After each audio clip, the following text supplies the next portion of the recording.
first thing I want to say is I'm interested in Aristotle on anger, primarily because it's something that he talks about in a lot of texts. That's why I gave you that handout on Aristotelian texts, looking at dimensions of anger. If you look at that, you notice that he talks about it not just in the Nicomachean and Eudemian ethics, where you'd expect to see something on it. He also talks about it in the rhetoric, but also it comes up in the politics, the De Anima, and a number of other texts. And I've distinguished 6 different sort of aspects or dimensions of Aristotle's discussions of this, because he doesn't examine it from just one single perspective.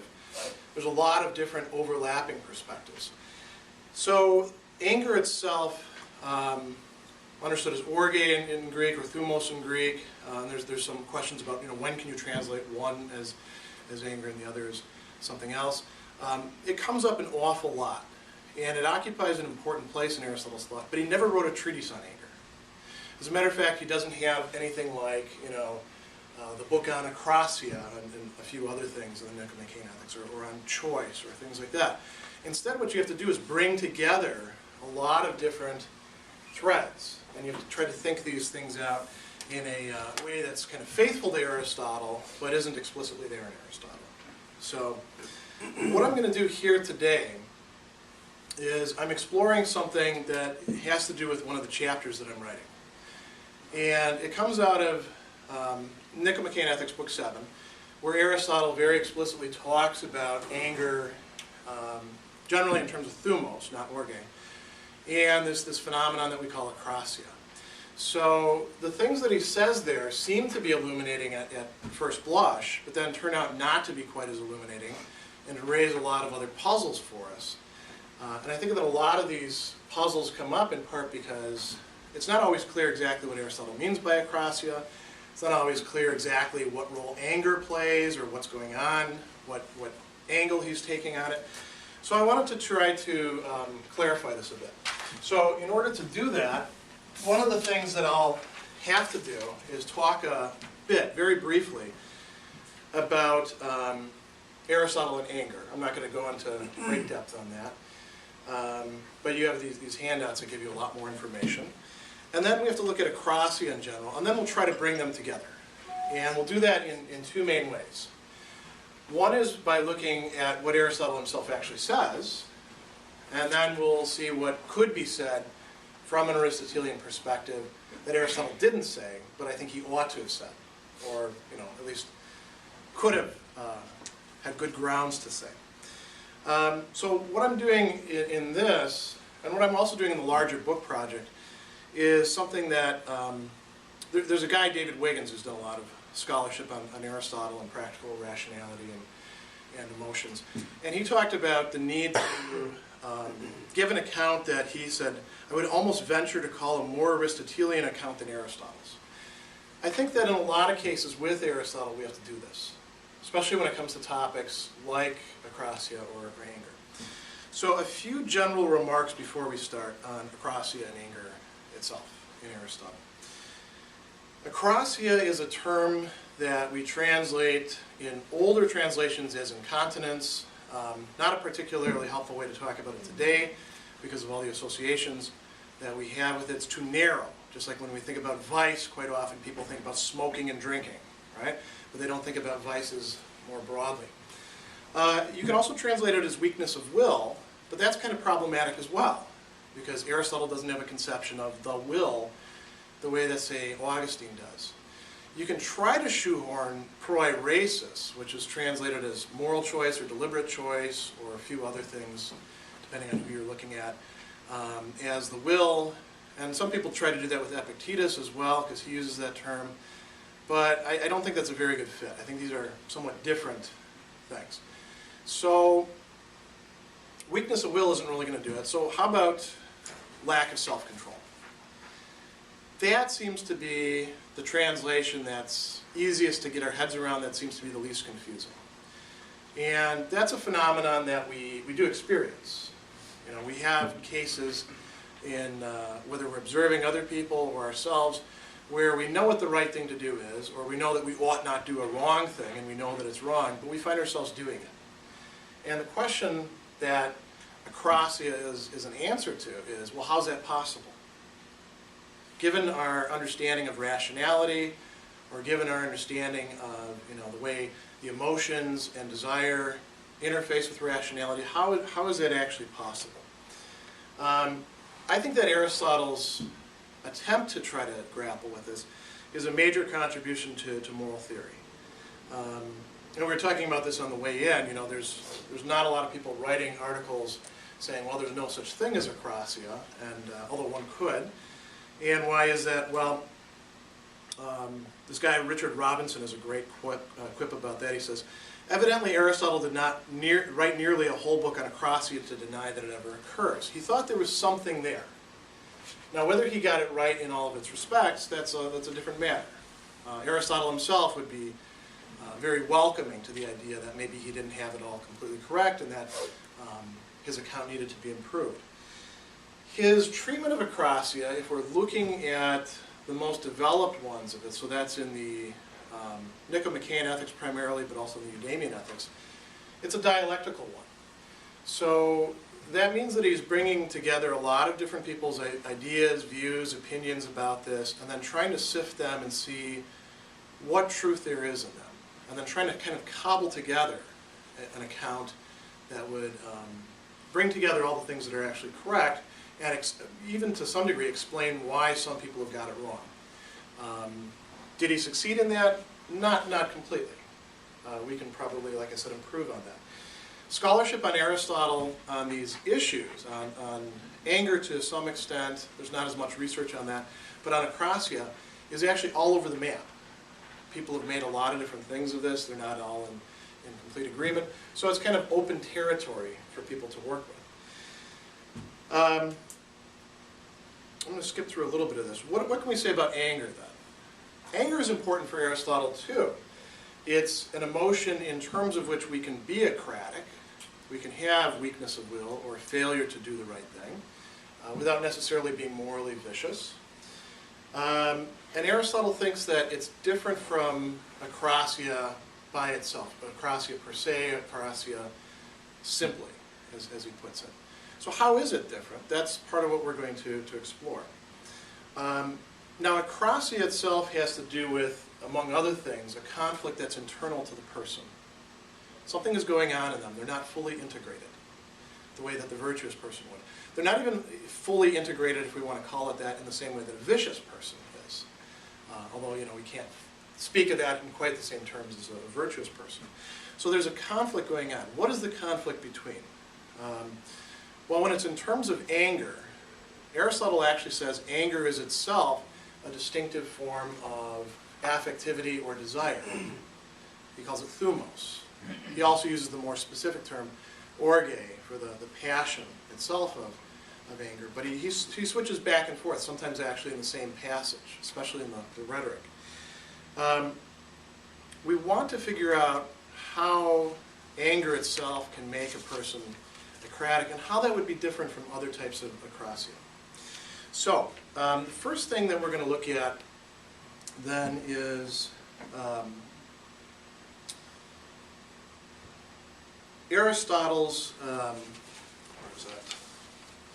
Aristotle's views on anger. So anger itself is what? It's an emotion. It's a drive. It's something that we experience. We have a great amount of observations of our own anger, other people's anger. We know what it feels like. We know what it's like to be driven by it. But we don't always conceptualize it quite as well. And Aristotle spends more time on anger in analyzing the emotions than any other emotion. If you read the Rhetoric Book 2, where he starts really discussing the emotions, he does that in great depth compared to some of the other emotions. Anger seems to have a unique status. It's a distinctive form of desire, different from the other desires. It is bound up, as not only Aristotle realized, but as his teacher Plato had realized, with conceptions of justice and injustice, right and wrong, in ways that other emotions tend not to be. And it's able to motivate us, even to resist the other passions, in ways that the other emotions don't seem to be able to do. what I've given you here are two of the, you might think of them as the slices, looking in at the phenomenon of anger. Aristotle looks at anger in terms of a number of different dimensions. The two that he spends the most time on are what in that first handout I'm calling the emotional psychological dimension and the ethical proeretic dimension, proeretic and moral choice. So what we're actually looking at there is what is anger as an emotion, how does it function, and then what ought to be, in Aristotle's view, are views on anger as morally good or bad. So if you look at the first part, which has to do with virtues and vices concerned with anger. All of you are familiar, I'm sure, with this notion that, for Aristotle, virtue is the mean in between two extremes. With respect to anger, it's going to be feeling anger at the right time, for the right reasons, towards the right people, to the right extent, all those sorts of qualifiers in the middle. There will be some cases where it's going to mean not being angry. There will be other cases where it actually means being forgiving towards people. It'll mean there will be certain limits on the anger that a person feels. It'll be to some degree controlled, even though it's one of the most uncontrolled of our emotions. And then we have two extremes, right? And the extreme that he thinks doesn't happen too often, although this is something we could look into more, is people not getting angry enough, or not getting angry when they ought to get angry. Aristotle doesn't think that that's really a big issue. And again, this is something we could explore at greater length. What he's much more concerned with are ways in which we go wrong after we do get angry, or in the ways that we get angry. So he gives you a number of different vicious dispositions of excess. And I'll just run through these very quickly. So there's the quick-tempered people, for example. Quick-tempered people get angry much more quickly than they ought to. So it doesn't take much to set them off, right? He calls those the orguloi. They get angry at the wrong people over the wrong things. The good thing about them is that as quickly as they get angry, they tend to lose their anger. So they're not as bad as some of the other people that he talks about in here, like the rageful, who get angry quickly and over everything. You've seen some people like this. Everything sets them off. They are at the point where they may actually be something in a state similar to what Aristotle calls brutality. When vice goes to an extreme, at a certain point it becomes almost inhuman. There are some people whose rage goes that far. Then there's the bitter tempered. They remain angry for a long time. They keep their anger in. They are resentful until they actually get some sort of satisfaction. We call these grudge holders. That's a vice in Aristotle's view.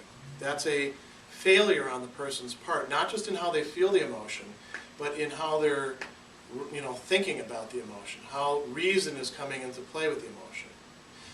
They actually think that that's the right thing for them to do. That's part of what makes them vicious. So that's one way to look at anger. You can look at it in terms of virtues and vices. Notice that there's a lot of different qualifiers when it comes to this. You should become angry with the right people, on the right grounds, for the right amount of time, up to a certain point, in a certain way. That means the expression or the action. These are all important things for figuring out whether anger is justified, whether the way in which a person is acting is appropriate. Another way to look at anger is in terms of the rhetoric analysis. In the rhetoric, Aristotle is not really concerned with the rights and wrongs of anger. He's concerned with other issues. He's concerned with what actually does make people angry. What is anger? It's interesting that in the ethics, he doesn't give you a definition of anger. He only gives you definitions of anger in other works. The most important one is in the rhetoric. He also gives you sort of an offhand one in the topics, and also one in the, or actually two, in the De Anima. But the most important one is taking place in the rhetoric. And notice how complicated it is. It's a desire accompanied by pain for apparent retribution aroused by an apparent slighting against oneself or those connected to oneself, the slighting being undeserved. So all that is packed into anger. You ever thought about that when you got angry at somebody? You know, what am I experiencing? A desire accompanied by pain for apparent retribution, aroused by an apparent slighting against oneself or those connected with oneself, the slighting being undeserved. You don't think about that. But on a certain level, you actually do think about that. Aristotle would say, this is what's going on in your soul when you're angry. This is what's going on in other people's souls when you make them angry or when you observe them getting angry. Notice there's a number of different components to this. There's what we could call affective components, and then there's perceptive or judgmental, or if you like, cognitive components. So there's two sides to anger, and they fuse into each other. What are the affective components? There's desire, akrasia. This is the broadest term that Aristotle uses for desire, which comprises the appetites, what he calls rational desire or wish, bouleiosis, thumos, and also the passions, even proeresis, he says, is a type of desire at one point, although that could be debatable. So you have desire. What is the desire for? It's not just desire for anything, it's desire for retribution. What else? Pain. The angry person feels pain. Aristotle says they feel pain over what they originally got angry about, but they also feel pain in being angry. Then they also feel pleasure. That's not in this definition, but very quickly after that he also says, well, angry people also feel pleasure. What do they feel pleasure in? Imagining getting revenge, actually taking revenge. Some people arguably become vicious with respect to anger because they actually like being angry. They enjoy the vitality that it brings to them. What else? There's perceptive or judgmental components. So there's this word apparent in there. That's phenomenon in Greek. So it could be apparent, it could be public, it could be a number of different things. The idea is that it has to do with our sort of interpersonal perspective that we experience with each other. We're not just isolated monads.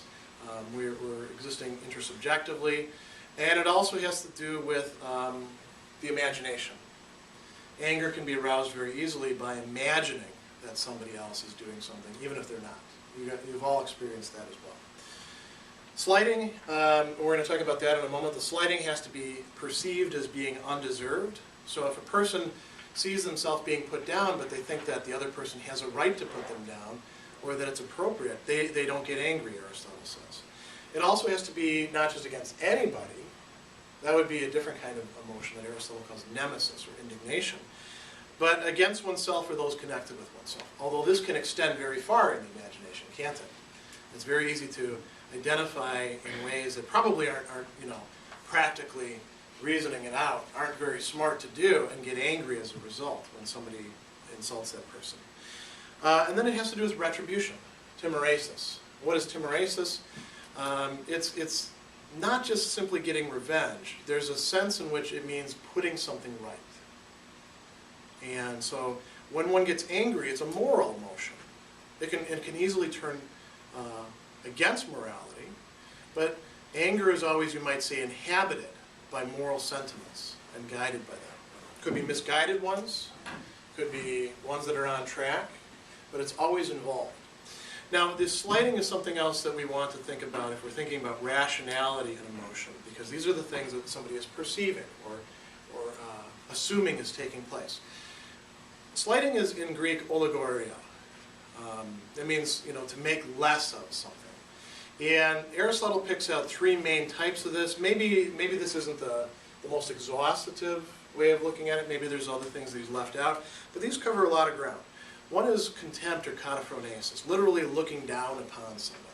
So any sort of activity by which a person actually does look down on somebody or treats them as being of less importance than they feel that they deserve, or makes them feel to be less, to be disregarded. Then there's spitefulness. This goes beyond contempt. Spitefulness is when you actually mess with somebody and you do something to impede them, not because you're getting anything out of it, but just to mess with them. And we've all seen people behave this way at different times. And then there's hubris, which oftentimes we translate as like this great fault. Aristotle uses it in a much wider sense. Insults are hubris. Picking on people is hubris. Could be also, this is wanton outrage is how we often translate it, but we don't talk about that much in our society. And with hubris, the person who is acting out of that is doing so to get pleasure for themselves out of forcing the other person into a kind of shameful or subordinate situation. So Aristotle thinks that these are the things that these are what push our buttons. This is what makes us get angry. These are the causes of anger. And then, I'm not going to go over all of these, but they're worth taking a look at. He lays out some characteristic dynamics of anger. In the rhetoric, he's very interested in doing a pretty careful analysis of what it is that makes people angry, and what makes them more angry, what makes them less angry. Notice just a few of these. People get angry at a person not for what they in fact do or have done, necessarily, but what one assumes they are likely or will do. Likely to do or will do. So we get angry at people not just for the past or the actual present, but for an imaginary future in which they haven't even done the thing that we're angry at them for. That does occur, doesn't it? People get angry when another person prevents, hinders, or even fails to help them with something that they want. If a person has a state of unsatisfied desire, and you get in their way, you will probably make them angry. And you can think of things as commonplace as being out there in traffic, right? Why do we get so angry when we're stuck in traffic? We don't know most of those people that we're involved with. We're mad because it's taking us 20 minutes to get someplace that it should have taken us 5 minutes. Or because the lights are poorly coordinated, and we're stuck waiting there. Or somebody wants to make a left turn. Why are they making a left turn at this time of the day?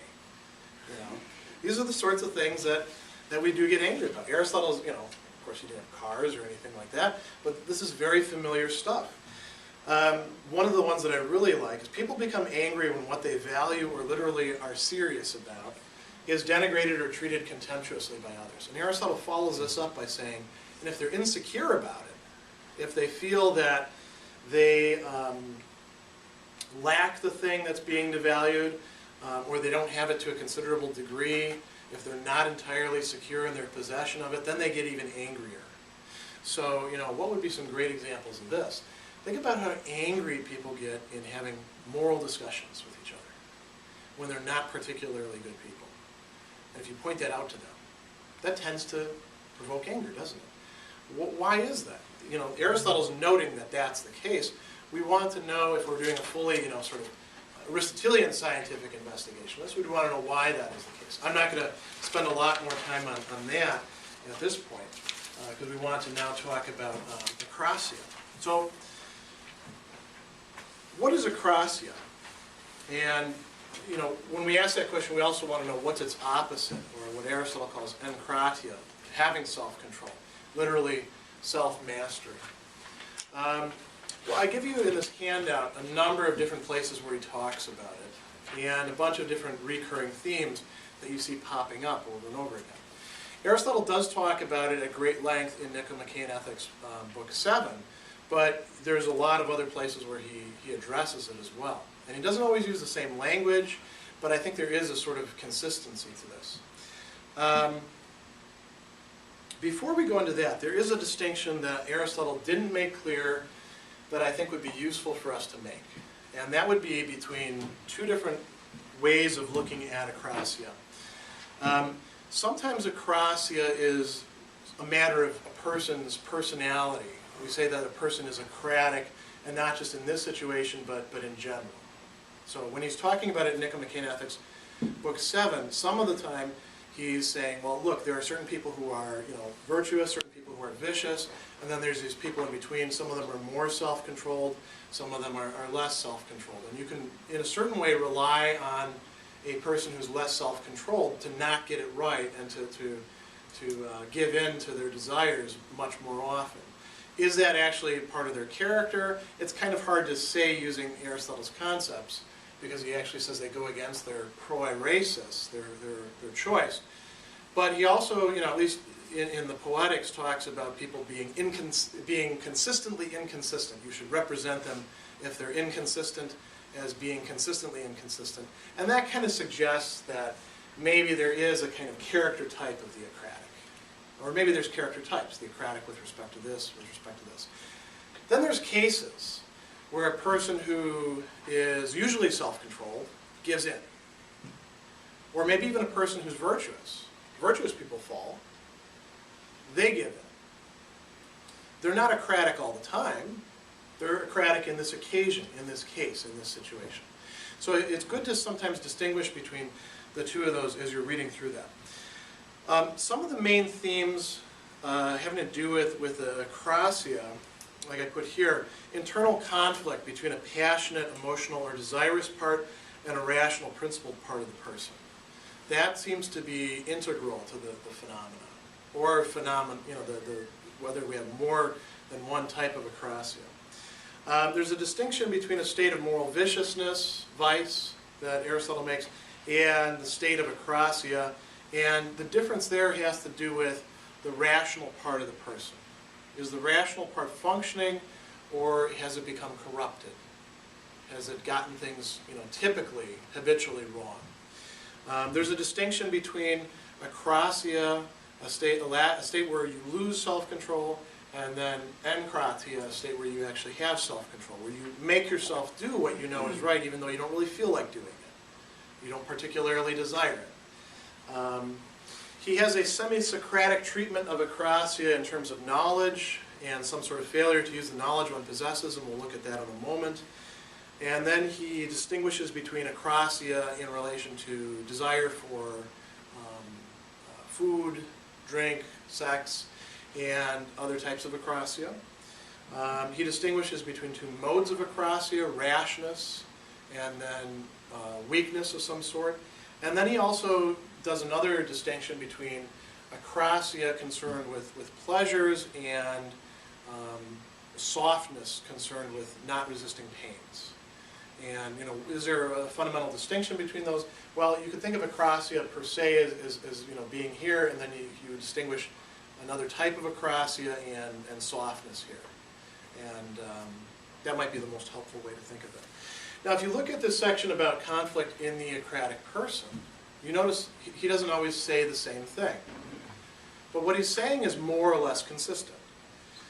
What's on one side tends to be things like epithumia, which is his word for, we translate it as appetite, or sometimes it gets translated as desire by itself, which is a little misleading because there's other types of desire.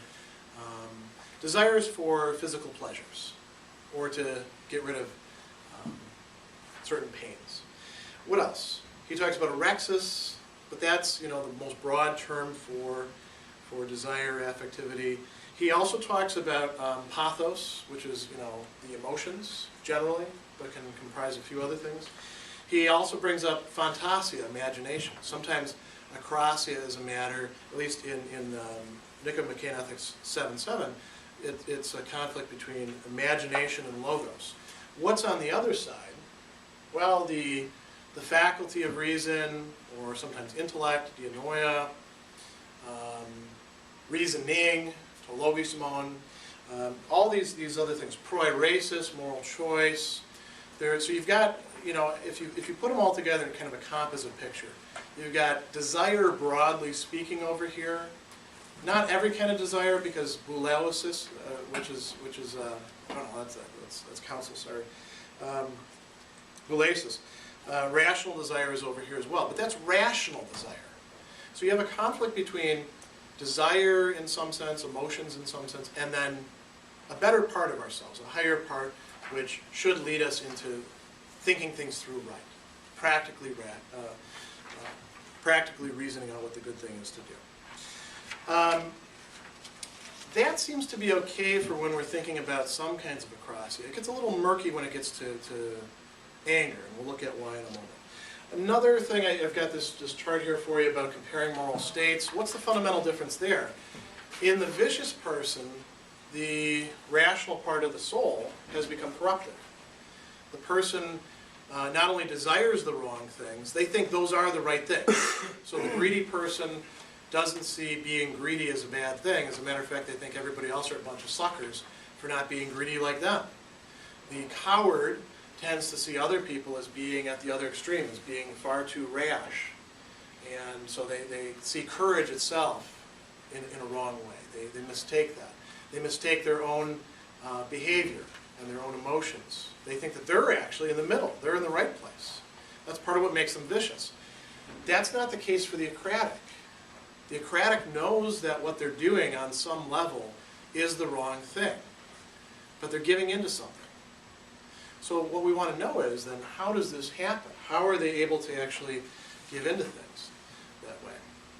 And this poses a big problem in moral philosophy. If practical rationality actually does culminate in you ought to do this, and it operates in a very strict way, it seems like you couldn't possibly be akratic. If you know what the good thing is, that would necessitate you to actually do the good thing. And if you aren't doing the good thing, it must be because you actually don't know it that well. There's something, a failure of reasoning going on, not a failure necessarily of desire. Aristotle distinguishes two modes of akrasia. He talks about rashness and weakness. And this offers one way of maybe making some sense of this. The rash person, he says, doesn't actually deliberate doesn't engage in deliberation or reasoning in response to the situation or the desires that provokes in them.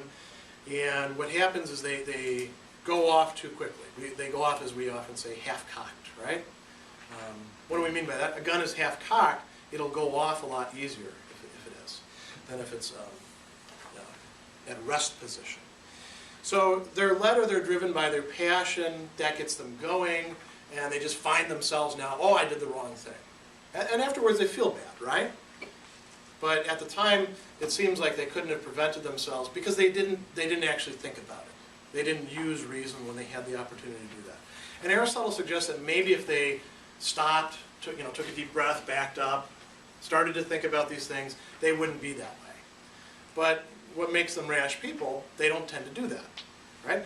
Then there are people who have a weakness, he says. They do actually engage in deliberation or reasoning.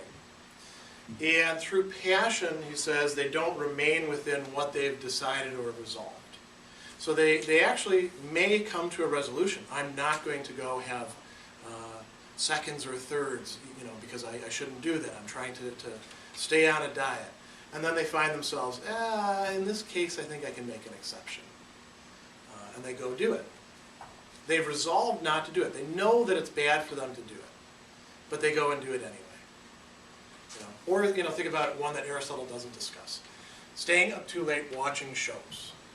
Common thing that happens in college and for many other people. I'm just going to watch one more show because it's entertaining and I'd kind of like to see what's going on. If you have Netflix, that's a particularly Akrasia producing thing because it's got all these things in series. And if you've watched one of the shows, well, you know that the other one is going to be pleasurable too, and you want to know what happens, especially if it's a connected series. My wife and I have been watching The Walking Dead, because we didn't get to see it at first. And you say, I'm only going to watch one show, and then we're going to get back to work, or we're going to go to sleep, or something like that. And then you say, well, it's only another 45 minutes. And then, pretty soon it's 1 in the morning. Now, that was doing the wrong thing in a kind of trivial way. It's not like we killed somebody, right? Because we lost control of our anger.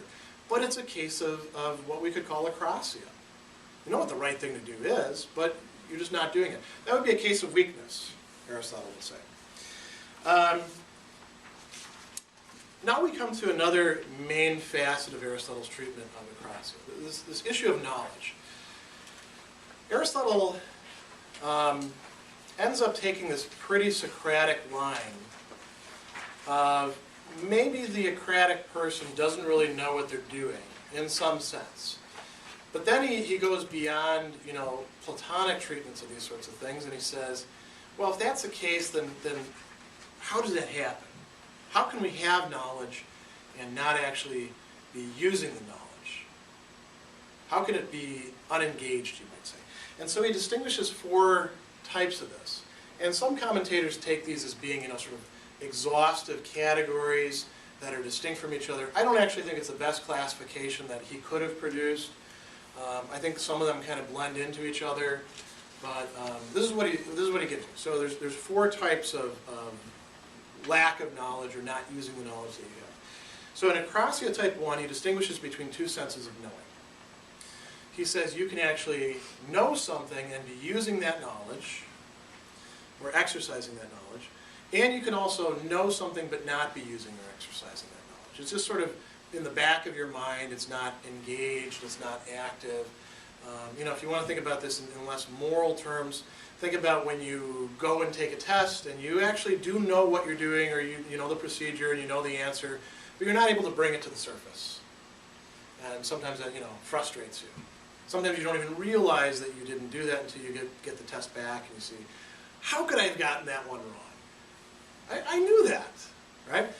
Well, that could be that sort of thing. And Aristotle frames this in terms of whether one is conscious of it, the knowledge, or whether one is looking at the knowledge. He uses the word that in some sense we use for theory, but also means to look at things, to contemplate them.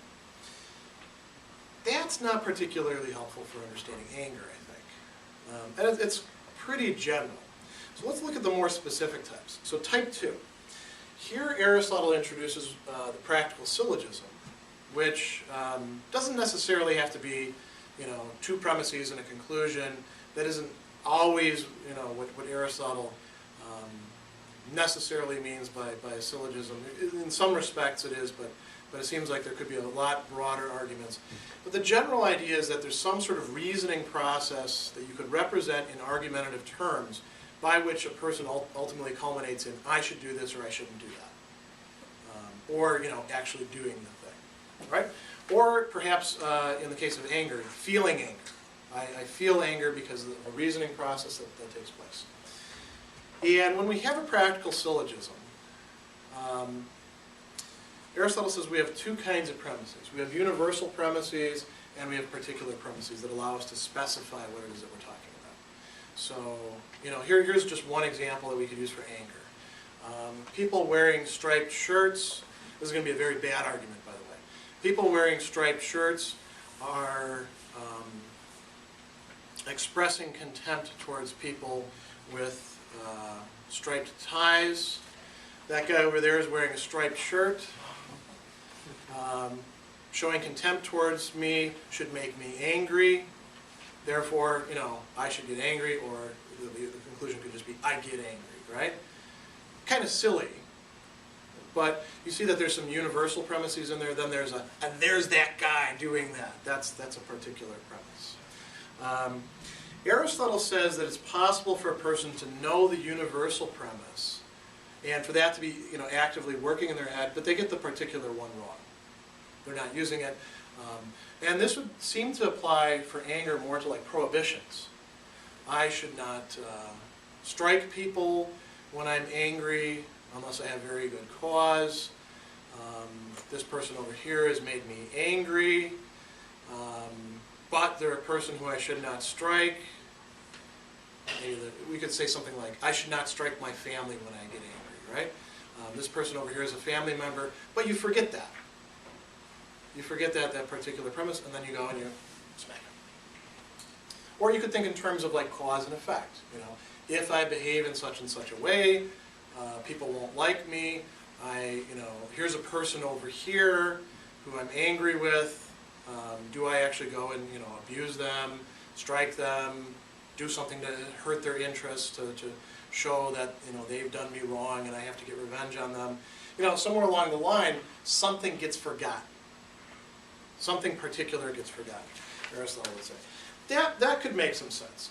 In addition, there's another problem too. Universal premises are composed of terms. And maybe you get one term right, but don't get the other term right. You mix them up. Aristotle thinks that it's possible for us to reason incorrectly.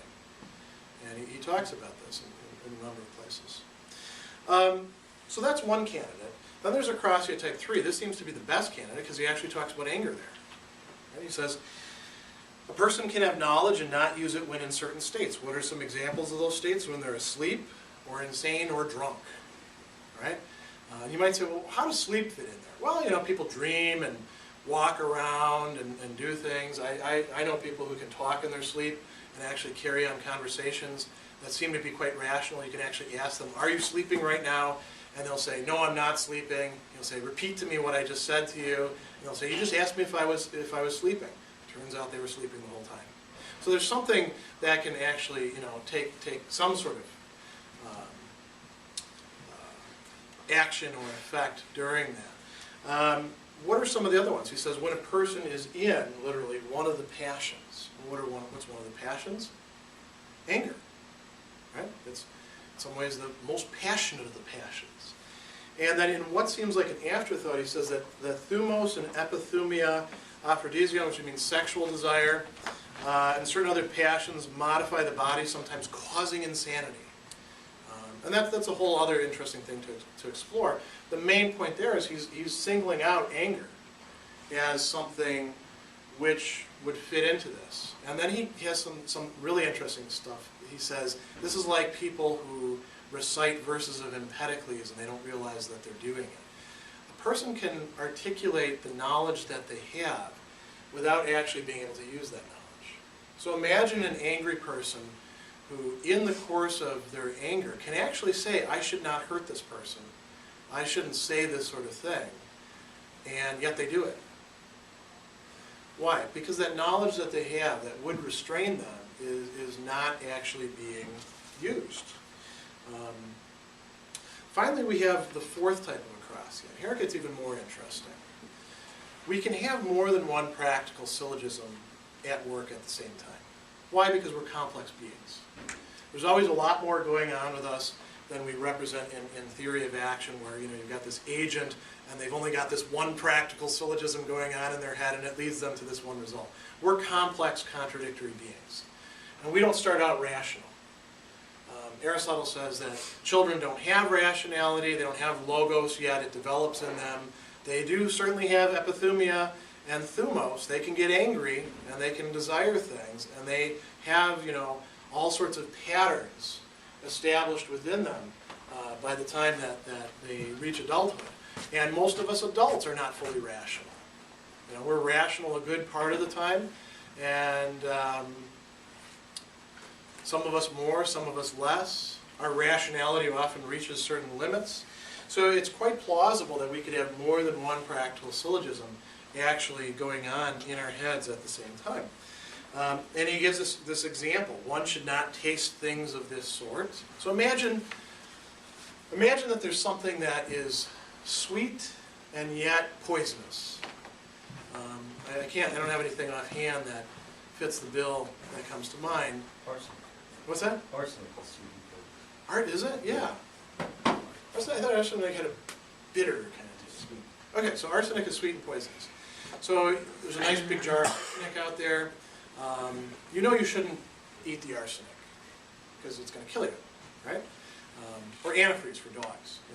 Why do dogs lap up antifreeze? Because it has salty, sweet taste that they can't get enough of. Humans don't do that, thank God. But, so what does that tell you? I should avoid this thing, right? That's the culmination of that. But at the same time, within the person, there's this other practical syllogism that's going on. All sweet things are pleasant, he says. That thing over there is pleasant because it's sweet. Therefore, I should taste it. And this kind of shows you that there have to be a lot of other premises packed into this in order to make this work as a process of explicit reasoning. But you get the idea.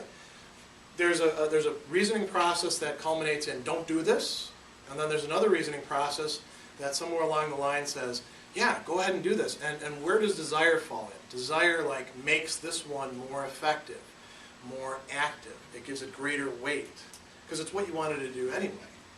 So reason is telling you two different things. Right reason is telling you, hey, don't do that. Or actually, in some cases, go ahead and do that. That's the right thing to do. And then another line of reasoning that's more in line with the desire is saying, no, that's a good thing for you to do. You ought to do that. So in this case, is knowledge missing? It doesn't seem to be missing. It's almost as if you have too much knowledge. Or the knowledge is somehow distorted in some way. It's hard to see with some of this how exactly Aristotle wants this to fit. But could this fit anger? I think so. The angry person often has all sorts of contradictory desires pushing them at the same time. But think about what it's like when you get angry. You have thoughts sort of rolling through your head, and some of them you may actually have a sort of internal censor that says, you're crossing a line here, don't say that to this person, you're going to really hurt their feelings, you're going to be sorry about this later, and then you find yourself doing it anyway because another part of you says, screw them, they deserve this. I have a right to say this sort of thing at this time. There's a lot of things like that. Or think about when people catch themselves and they're angry and they have that opportunity to intervene and say, you know what I'm going to do? I'm going to count to 10 and take some deep breaths, and I'm not going to continue this conversation right here, right now, because I'm already so angry about it. I need to get a hold of myself. That's sort of a line of reasoning. That's the culmination of one. And then at the same time, there may be a part of themselves that's saying, that's stupid.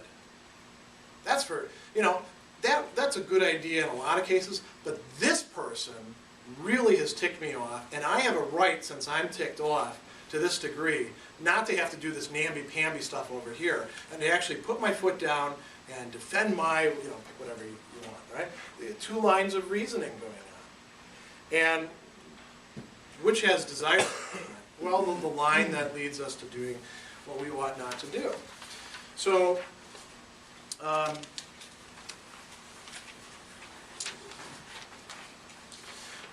there's another way of understanding this issue of knowledge. And it's not something that I put into the handout, because it's something that I'm exploring. And it's not something that I came up with, but there are some other good Aristotelian scholars who are suggesting this. Miles Burniot's a prime example in an article called on Learning to be Good. He suggests that the knowledge that the akratic has is not knowledge to the full extent that, say, the virtuous person has, or perhaps even the akratic person has. That there's a sort of lack of distinctness to it, or it hasn't been quite, I don't want to say burned into the person's mind, because that's a little bit, the wrong metaphor, but there's something about it that's not fully as distinct, not grasping the kind of situation that they're in. And this is something that's worth thinking out a bit more. Maybe the connection between knowledge and affectivity in Akrasia is a bit more complex than what Aristotle himself laid out. If we go forward with this then, what does Aristotle explicitly say in Nicomachean Ethics, Book 7? He says, you have different types of akrasia. Different ways a person can be akratic. There's akrasia, sort of simply, or per se, and that's with respect to the pleasures and pains of bodily desires. Having sex, eating, drinking. I would say it probably could extend to sleeping. When you sleep in too much and you hit the snooze button a lot of times, I'd be willing to say that would fit under akrasia simpliciter. Aristotle didn't have that sort of thing available to him, and he didn't seem to be particularly worried about sleeping or laziness as an issue. But we can see that as sloth, right? Maybe there are some people who are not viciously slothful, but are akratically slothful.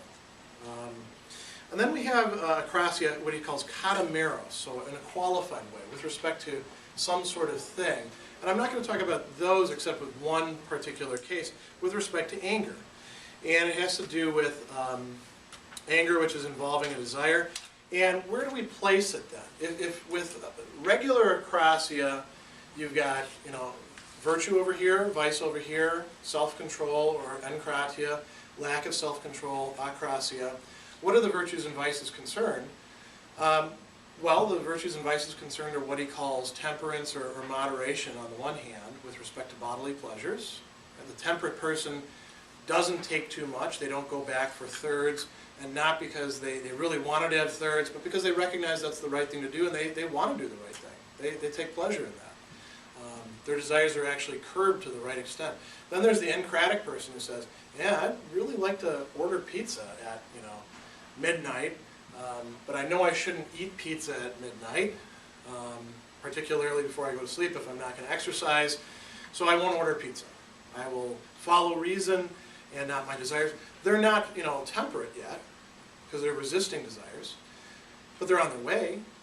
Then there's the akratic person, and then finally, or the akratic person, and then finally you have the vicious person, the immoderate person, who says, yeah, I mean, I should have pizza all the time. Pizza, is good for you. As a matter of fact, those who don't have it, there's something wrong with them. What are the virtues and vices then with anger? Well, it's those virtues and vices that we looked at before. So if you have the akratic and the encratic person here, the lack of self-control person and the person who is self-controlled with respect to the emotion of anger, then you have the virtuous person with respect to anger, what we call the gentle or mild or good-tempered person. And then you have all these other vices over here. Where would the vices of deficiency fit in? Aristotle doesn't seem to worry about that too much, but we could explore that further. But we definitely have vices of excess when it comes to anger. Don't we have people who get way too angry too quickly? Okay, well, I'll wrap this up then. So a few other things that he does say about this explicitly in Book 7. He says that anger is better to be akratic in than other things. Now that'd be a little bit puzzling. I mean, anger is pretty destructive, isn't it? So why would Aristotle think that anger is better? He says that it involves reason to a greater extent, so that the akratic person with respect to anger is following reason, is actually controlled by reason, but not fully. And he gives this example of hasty servants who listen to half of what's being said and they rush off to do it. What does anger do? Anger perceives some sort of insult. And he actually says in that, reason or imagination perceives an insult and then rushes off to take revenge or take timoresis. So that's one plausible reason why it's better morally to be akratic with respect to anger. And then he gives several other reasons, which don't strike me as on their face being particularly good reasons, but are worth exploring later on. One is he says that it's excusable, it's more excusable to follow natural desire, and thumos, anger is more natural than epithumia, the desires of the flesh. He says, than those which are not necessary and which are excessive. But this doesn't seem to make that much sense, because that would work for like super excessive desires for sex or food or things like that.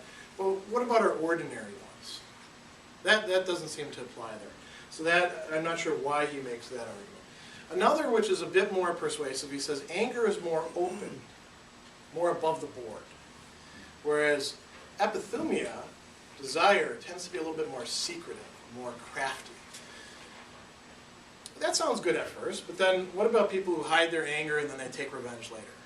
Or passive-aggressive people? That doesn't seem to fit that. And then aren't there some people who are just straight out in the open about their physical desires, and they're going to pursue them, and they're willing to say, yeah, I know it's the wrong thing to do, but I'm going to do it. We have reality shows about that, right? And I think there were probably a lot of people in Aristotle's time who were along those lines. Another reason that he has, which fits in well with some of the other discussions of anger, is the person who's acting in anger is not committing hubris. They're not doing it just because they're sticking it to the other people and putting them in a subordinate position. Well, that's an interesting one. Aristotle actually says that we don't get angry with those who are angry with us because they're not doing it. They're not angry with us and behaving angrily because they want to, or because they're happy with that. They're actually feeling a kind of pain. Well, yes and no. I mean, once a person goes too far with anger, don't we often find ourselves taking a kind of satisfaction that we might not want to admit to necessarily, but is there, where now I've got you, and I'm going to stick it to you and make you feel something. And then it quits being just about making the other person feel our pain, and there can be a kind of pleasure to it. That would be hubris then. So then that wouldn't seem to be morally better. And as a matter of fact, that could provoke anger on the other person's part against them. I understand you being angry with me, but you went too far when you did this. There's a lot more that could be said about this, but we do have to have some time for discussion. So what would you like to know about, talk about? say I got right, say I got wrong, say Aristotle should have thought more about. Yeah. Is anger always associated with relationship to other? Or Oh, yeah. Aristotle, as far as I can tell, and I maybe I've missed a reference to it in some much less read text. I've never seen him say anything about being angry with ourselves. He can talk about like a conflict within ourselves, but he doesn't talk about us getting angry with ourselves. And Plato does in the Republic. That guy, that's where he's doing the analysis that shows us that thumos is something different. He says that guy wanted to look at corpses, and then he gets angry at his eyes and he says, "Go ahead and look," And this becomes a really important thing in Christian treatments of anger. Like if you think about John Cassian. Cassian says the only person we should ever be angry at is ourselves. Any other time, it's always going to be terrible. It's going to lead us astray. Aristotle doesn't seem to have something like that. Yeah, actually, I thought of a text. There's Nicomachean 9:8 where he's talking about love of oneself and he talks of hate of oneself. Yeah, The vicious people hate themselves. but hate is something different than. Yeah. Well, in the rhetoric, hate is very different than anger. Hate is something that's longer lasting, that is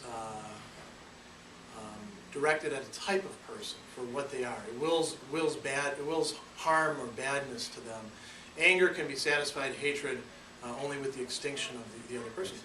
But something that would open the door to that, in Politics, Book 5, when he's talking about the causes of stasis, he lays out that hatred is one of the causes of stasis, and anger, there he says, can be a cause of hatred, which is something, again, we've seen a lot of other moral theorists. Augustine is very worried, for example, about anger's tendency to turn into hatred, to congeal into it, you might say. So I think that would offer a possibility for that. Yeah? I'm thinking a couple of things, but so you were talking about weakness of will, right? Is this a rational problem then? Aristotle is trying to resolve the issue of whether or not we do harm knowingly to ourselves, right? So it seems like some cases of anger, and then the last thing you were talking about, where he talks about that actually anger listens to reason. Yes. It seems like some of them, rather than a lapse of will, they're just, I have better reasons for being angry about something than not being angry in a particular situation. So I mean, you even talked about, there's anger in the right situations, and there's anger, not getting angry enough. So well, if you're akratic, you're doing something that is in some sense wrong. So Aristotle thinks there's plenty of situations where we ought to get angry. It's the right thing to do. Right. And up to this point, say, or at this person who actually harmed us, not at this person who's affiliated with them over here. And you're right. There is a sort of sense of, well, for the akratic person, this is a better, more rational way to be, over here where I attack this person here than this way in which I say let it go or restrain myself or forgive them. But what Aristotle would say in that case, that's like the type 4 akrasia. Two different practical syllogisms going on, and one gets the force of desire with it. It's actually the worse argument, but it looks like the better argument because the person isn't in. Yeah. And there's a really interesting discussion of that in Berniat's article about why that would appear to be the better argument. He says that if we look at Akrasia as a sort of developmental stage, we've had our bad arguments motivating us a lot longer. They're if we think of this in Aristotelian terms, as sort of in terms of hexes, right? They're there in our mind and our reason. The bad reasoning processes have been there, doing their work longer. They feel more natural than this, maybe what we learn in anger management, right? Or from reading Augustine. Yes, but you grew up in a violent home, right? So typically reactions to stress are violent ones or angry ones. Yeah. So you might have more of that influence. So it seems like it's more rational. But really what reason is, or really what anger is doing, is it's taking rationality, it's putting it within blinders, I might say. One of the first things they teach you in anger management is, as soon as you become angry, you become stupid. But you don't become stupid in the sense like you forget everything you know. You become stupid that you only focus in on the things that you do. And one of the things that makes anger so dangerous is it tends to efface the very things that would stand in its way. You know, or to suck them in and to make them work with it, like reason. You know, so.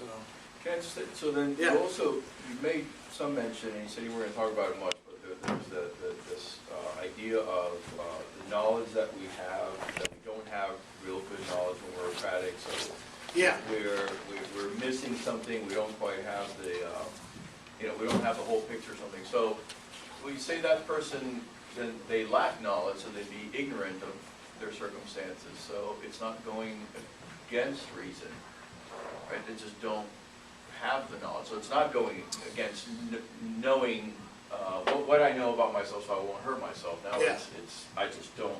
Or what I know about No, human I nature in lack general, too. knowledge. Could be, you know, like as somebody coming from a violent household. This is how we express love. You know, that'd be a sort of fundamental mistake about human nature and relationships. But so that person's, I'm wondering about responsibility then.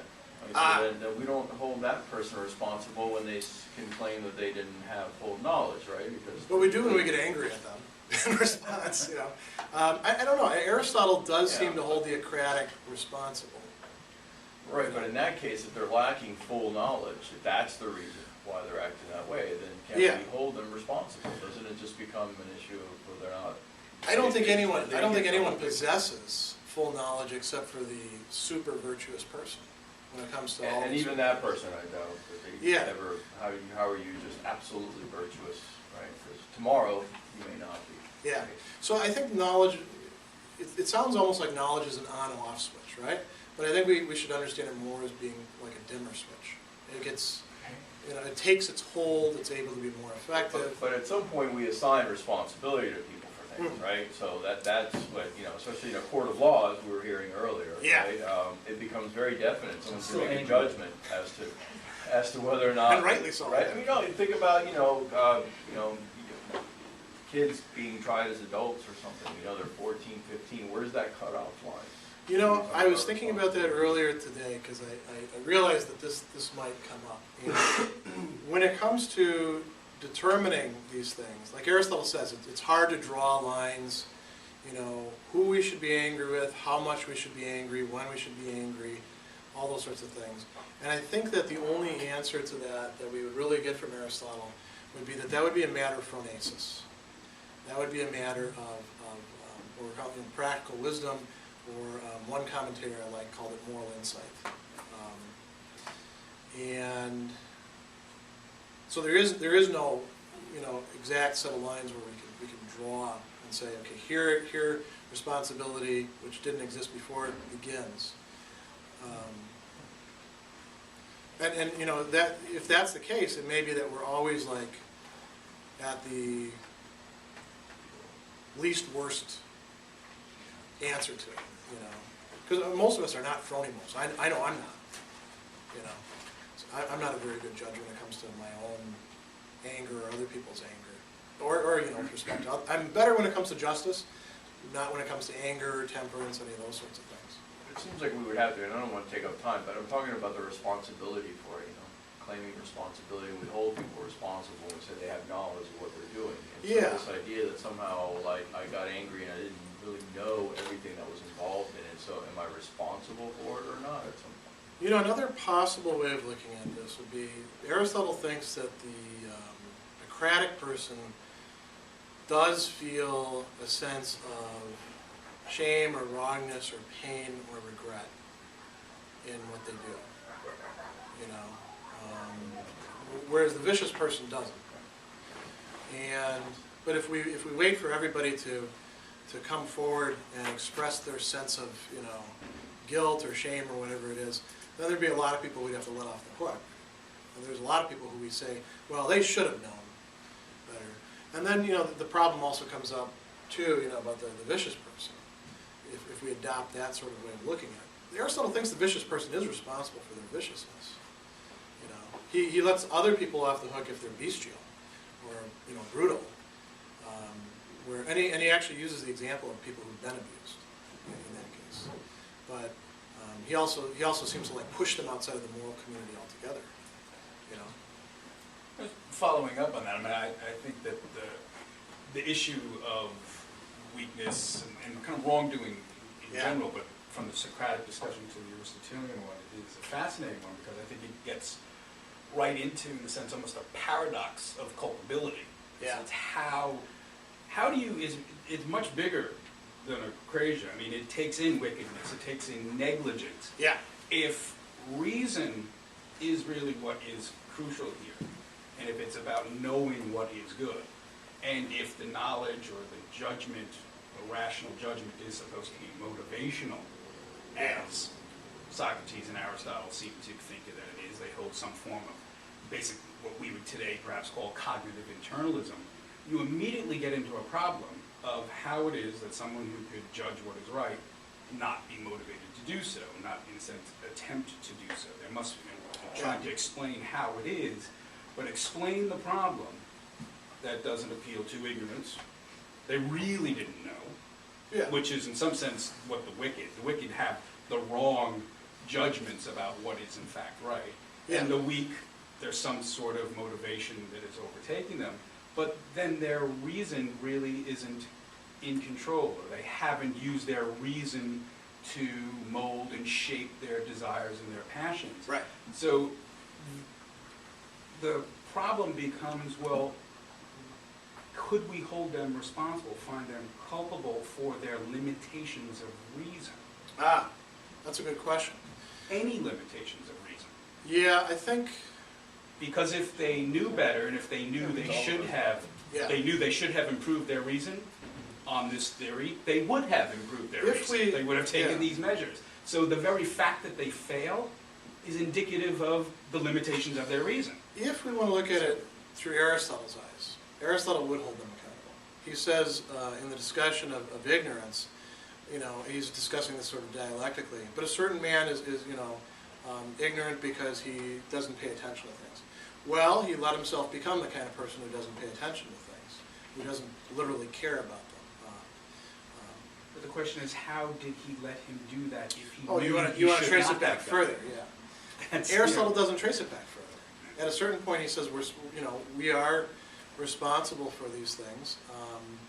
And when it comes to knowledge or lack of knowledge, he doesn't say as much about that as he does our moral status. He says vicious people became vicious by acting viciously. They didn't start out that way. And virtuous people, likewise, who we praise and say they are responsible for it, they become virtuous by acting that way.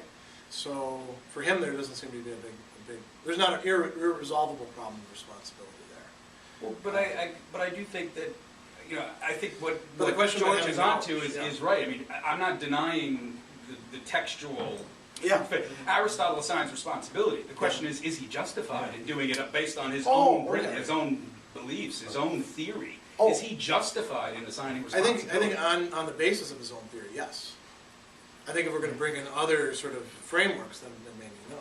You know, there's other things he doesn't address. I was thinking about another case that his framework can't, on its face, address, which is, let's say I'm in anger management because I realize I'm a vicious person with respect to anger, and I've hurt people in the past, and I feel bad about it, but on the same time, when I'm actually angry, I just go, and I can't help myself from doing it. So I'm, in a certain sense, in between the vicious person and the akratic, right? Aristotle doesn't have those continua anyway, which he should. And he could have on good Aristotelian grounds. Now, I'm in a situation, and I've got up in my head my anger management principles, and I know I should take a deep breath, walk away, all these sorts of things. I know even cognitive things like as soon as I become angry, I become stupid. So I better, as soon as I become angry, I better find some resources to seek out. That's all on the part of reason, I'd say, right? I don't do it. I become akratic in that respect. Am I akratic or am I vicious? Well, in one Aristotelian sense, I'm vicious, but in that case, I shouldn't even be able to, say, well, there's something wrong with me, right? But if I'm able to say there's something wrong with me, then I should be closer to this middle point and not have these habits that are going to sort of irrevocably drag me in. Well, our ordinary moral experience tends to be there tends to be a kind of continuum. Moral development is this continual building process. And a lot of it is becoming aware of our own screw-ups, how we're not thinking things out correctly, and then choosing to think in terms of different models. That probably doesn't address the problem of responsibilities you're posing, does it?